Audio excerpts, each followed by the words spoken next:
दोस्तों, पशु परिचय एनिमल अटेंडेंट की जो भर्ती है, उसमें देखो सब व्यक्ति लगे हुए हैं, सब जो एस्पिरेंट्स है वो सब अपनी तैयारी कर रहे हैं, लगातार अपना प्रयास कर रहे हैं। लेकिन आपको एक बात विशेष तौर पे ध्यान रखना है कि 150 क्वेश्चन में से 150 क्वेश्चन उसका कोई भी पैटर्न फिक्स नहीं है कि कौन से भाग में से कितने क्वेश्चन आएंगे।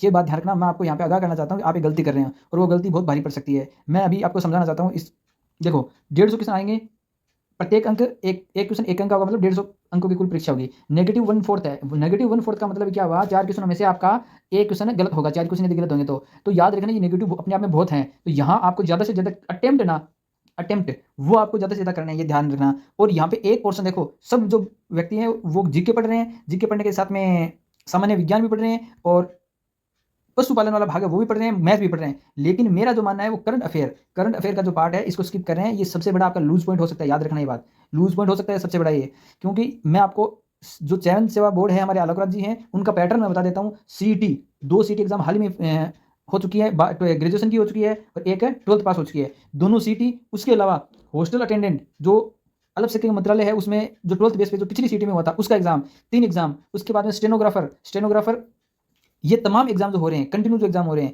यहाँ आपको एक पैटर्न ध्यान रखना। सीईटी ग्रेजुएशन वाले में और 10th 12वीं वाले में और एक हॉस्टल वार्डन वाले में, तीनों में मैंने क्वेश्चन डायरेक्ट मिलाए हैं। आपको बता रहा हूँ, कम से कम 40 क्वेश्चन करंट जीके के आए हैं और वो भी करंट राजस्थान का नहीं, इंडिया जीके का बहुत ज़्यादा था, वहाँ से टचअप करते हुए था। तो इस बात को ध्यान रखना है कि आपको करंट को स्किप नहीं करना है। आपका ये माइनस पॉइंट हो सकता है और कोई फिक्स पैटर्न नहीं है। आपको छोटा सा यहाँ लग रहा है ये 4 पॉइंट है, 4 ही पॉइंट करंट के हैं और 4 आपको देख लेना जी, 4 ही पॉइंट करंट के हैं तो 4 ही पॉइंट किसके हैं।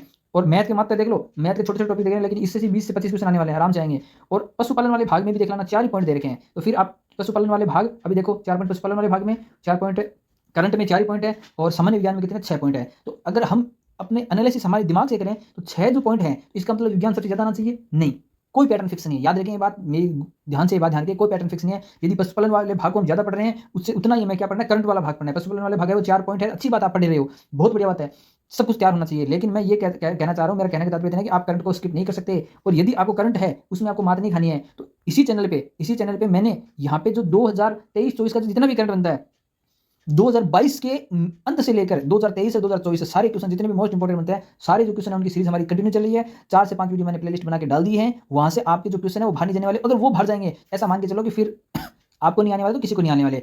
मोस्ट इंपोर्टेंट क्वेश्चन आजकल जो पैटर्न है उस पर ये तो होता है कि आप अपना सर्वोत्तम देने का प्रयास करो, अगर फिर भी बाहर से कोई क्वेश्चन आए वो किसी को नहीं आएगा, ये बात मान के चलना आप। तो आपके जो इंपोर्टेंट क्वेश्चन की सीरीज मैंने चला रखी है, वहां से जाके चैनल पे पूरे करंट करवा रखे हैं, तो वहां से आप जाके उन पीआईक्यू को बार बार रिवीजन करना है, ठीक है। तो इसको आप, इस भाग को आप स्किप नहीं करना है, ये बात रखना। मोस्ट इंपोर्टेंट भाग है, मोस्ट इंपोर्टेंट भाग है, बात कह रहा हूँ। तो इस बात को यदि अच्छा लगे तो इस वीडियो को ज़्यादा से ज़्यादा शेयर करना है और आपकी जो नेक्स्ट वैकेंसी इसके लिए आपको शुभकामनाएं। धन्यवाद।